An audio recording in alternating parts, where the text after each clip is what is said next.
What's going on today, guys? Kevin Reese here. Today I'm going to take y'all through a total service of your 2009 Honda Accord. This is for the 2008 to 2012 model, 2.4 liter 4-cylinder engine.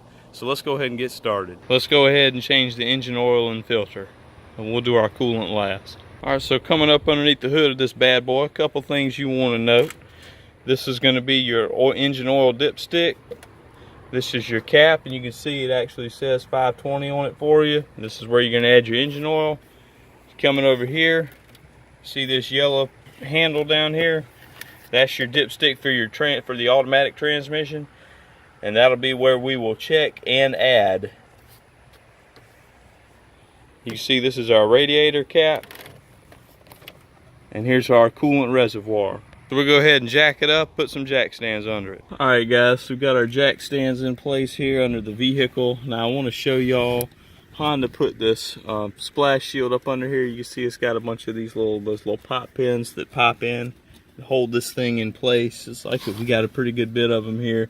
But what I wanted to show you, now you don't have to take this out if you're just doing the engine oil and filter. You can see your oil filter is going to be here. Your drain bolt here says 17 millimeter. It's going to be right there.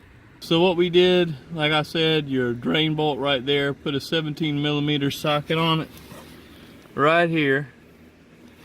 Turn it counterclockwise, loosen it, and you can see here, guys, this oil was black. It was filthy. I mean, this oil was filthy. So letting it drain, I'm going to put the plug back in. We're going to start it up, run it some, and then we're going to drain it again.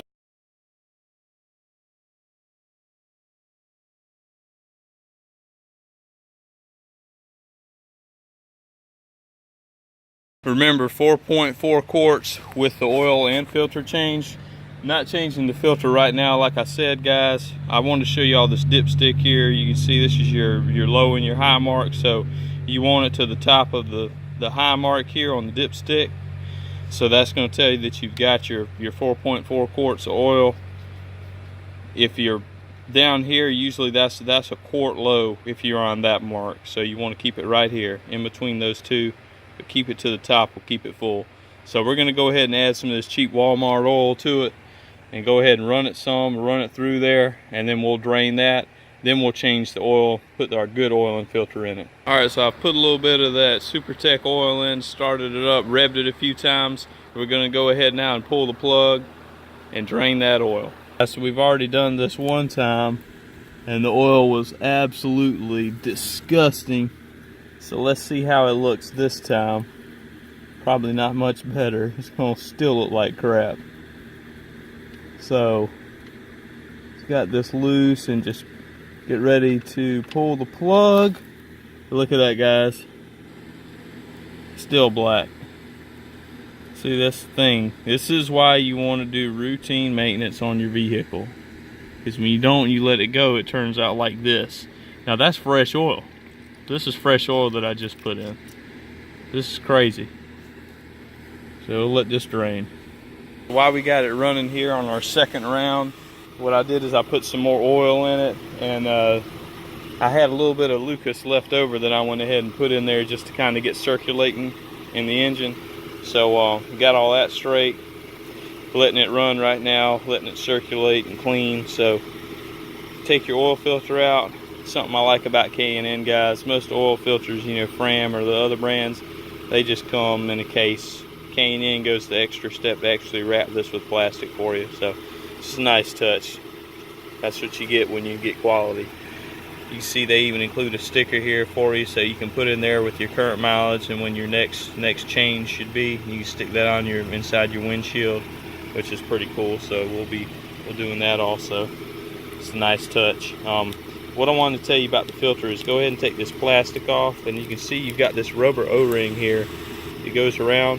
What you want to do, first off, since this is a filter that sits vertically, it's a lot easier to do this.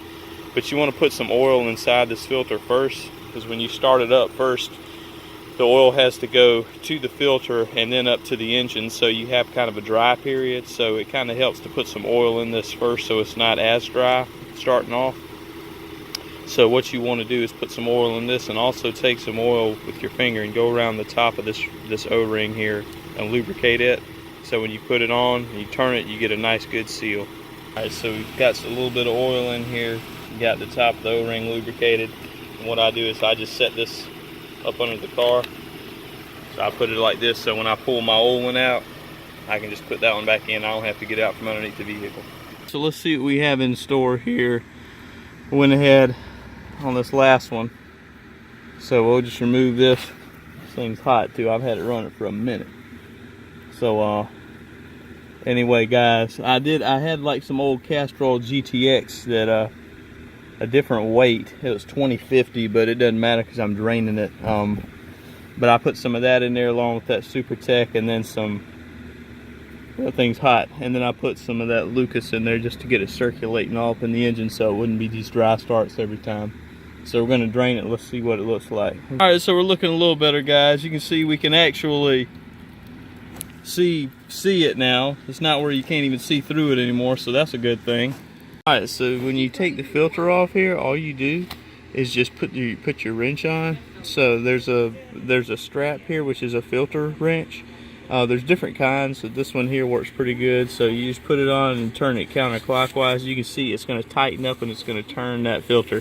That's because if you've seen my other videos, guys, most people, when they put these on, they do not put them on right.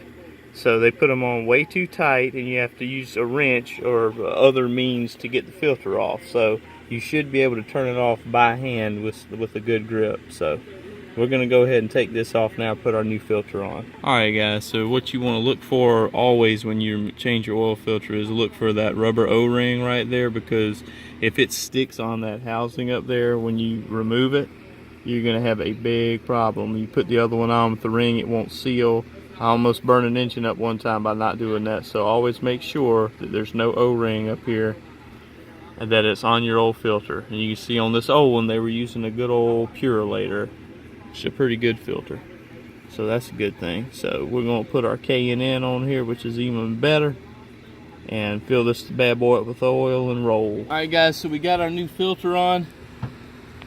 New K&N filters on. Went ahead and just snugged it up real good with our hands, tight as we could go with our hands, and got the drain plug back in place. Alright guys, so you can see here when you start up here from the top, you have 1, 2, 3, 4, 5 quarts. So you start at the top, you have 1, 2, 3, 4, 5 quarts, if you can see that mark. So 1, 2, 3, we've put 3 quarts in here so far, guys. Okay, so what we're going to do now is I'm going to do a quart of that Lucas, and that should put us about 4, and then it's 4.4. So we'll add a little bit more out of here, and that should have it topped completely off. So we're going to go ahead and put some Lucas in it now. Guys, when I tell you this stuff is like honey, I put it in here and leave it because I want you to see how thick this stuff is. Look at it going in there. But it is some good stuff, guys. Alright, so let all the Lucas go in, a whole quart. Put the funnel back in. You can see here we put a touch of some oil in there, just a little bit more. So I think that's pretty close. If I had to guess, I'd say that's about 4.2 or 3. But let's go ahead and check and see how we are. Alright, so we added some. So let's go ahead now. We're gonna put the cap on. Let's start it up, let it run, and then we'll let it sit and we'll check it and make sure it's just right. We're gonna start it up always and just check for leaks first.